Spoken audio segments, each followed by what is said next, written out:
Europe 1, 16h-18h, historiquement vôtre. le récit. Stéphane Bern.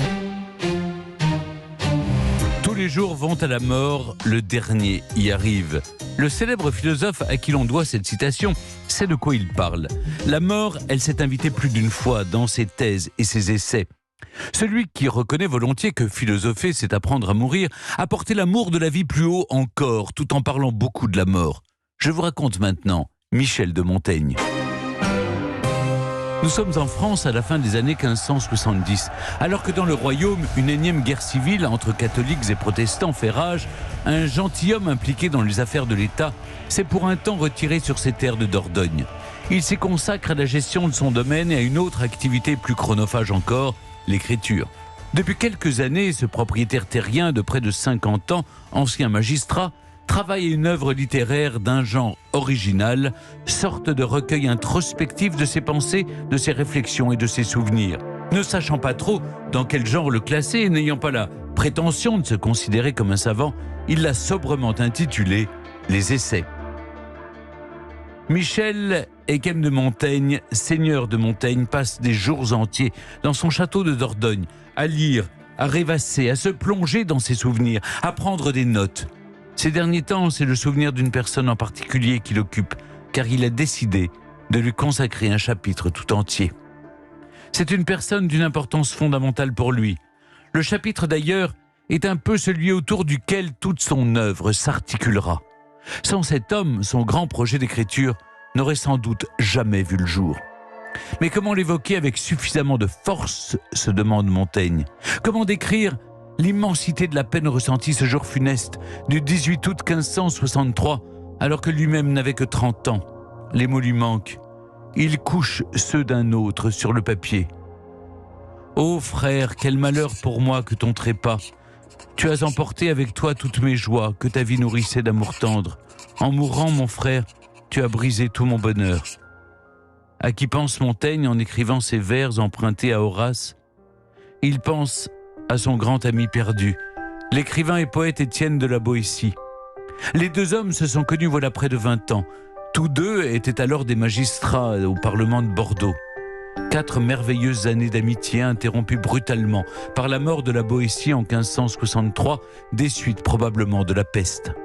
Cette amitié entre les deux hommes n'a pas été une amitié banale, un lien très fort les unissait. Dans ce même chapitre qu'il consacre à son ami à la fin du livre 1 des Essais, Montaigne écrit « Ce que nous appelons ordinairement amis et amitié, ce ne sont qu'accointances et familiarités.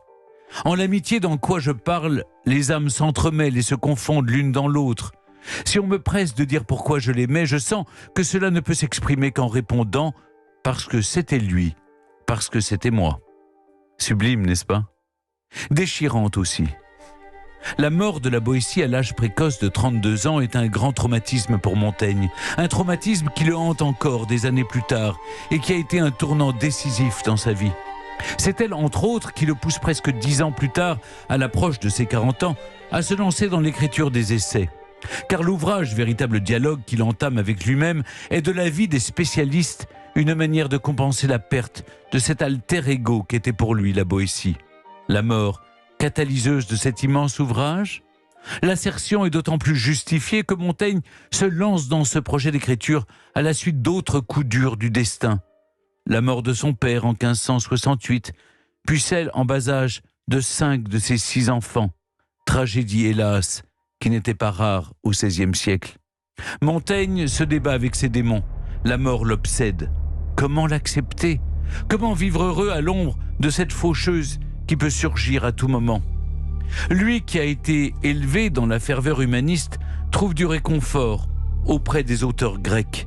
Il est séduit par la logique stoïcienne notamment, qui prône l'impassibilité, la mise à distance des sentiments et de la souffrance.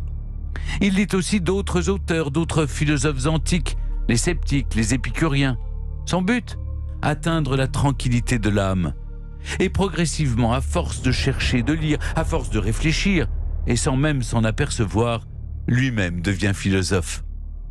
Il a le luxe du temps, ayant hérité du vaste domaine de son père, il en a les ressources nécessaires. Alors, il lit, il écrit, et ses notes se transforme peu à peu en gigantesque ouvrage pêle-mêle où 1000 sujets sont abordés, une sorte d'autobiographie introspective et philosophique. Le thème de la mort, évidemment, y tient une place prépondérante. Elle est mentionnée à de multiples reprises, notamment dans le livre 1 et le livre 3. Car philosopher, selon lui, c'est apprendre à mourir. Loin d'une philosophie pessimiste, Montaigne défend un épicurisme qui sauve l'homme du désespoir, où l'amour de la vie doit être plus fort que la mort. Alors Montaigne veut apprendre, et il cherche dans ses propres expériences les enseignements qu'il y a à tirer. La chute de cheval, suivie d'une syncope dont il est victime aux alentours de l'année 1574, le rassure quelque peu, car considérant l'épisode comme une sorte d'expérience de mort imminente, il l'a trouvée paisible et douce. Son obsession néanmoins ne semble pas faiblir, d'autant qu'à partir de 1578, les calculs rénaux dont il souffre et qui sont le symptôme de la même maladie qui a tué son père lui causent bien des tracas. Dans le livre 3, qu'il ne commence à rédiger qu'après ses mandats de maire de Bordeaux, au milieu des années 1580, il évoque aussi une autre pensée qui le console, celle d'une mort moins entière, moins nuisible, si elle est vécue à un âge avancé. Selon lui, la perte d'une dent ou même de son ardeur virile sont des formes de mort progressive. C'est le seul bénéfice de la vieillesse, écrit-il. La dernière mort ne tuera plus qu'un demi ou un quart d'homme. Est-ce ainsi qu'il vécut sa propre mort à l'âge de 59 ans ? Selon le témoignage d'un ami, il l'a vécu en tout cas avec douceur et dans son lit. Peut-être avait-il enfin réussi à faire la paix avec elle. Ses écrits les plus tardifs semblent en témoigner. Puisqu'il avait décidé de ne plus trop y penser, de suivre l'exemple de ses paysans voisins qu'il ne vit jamais réfléchir à cette heure dernière. L'expérience lui avait appris à ne se préoccuper que du bonheur de la vie. C'est d'ailleurs sur cette vision très épicurienne que les essais s'achèvent. Et notamment sur cette phrase, restée dans les annales de la philosophie, c'est une perfection absolue et pour ainsi dire divine que de savoir jouir de son être. Europe 1, historiquement vôtre. Pour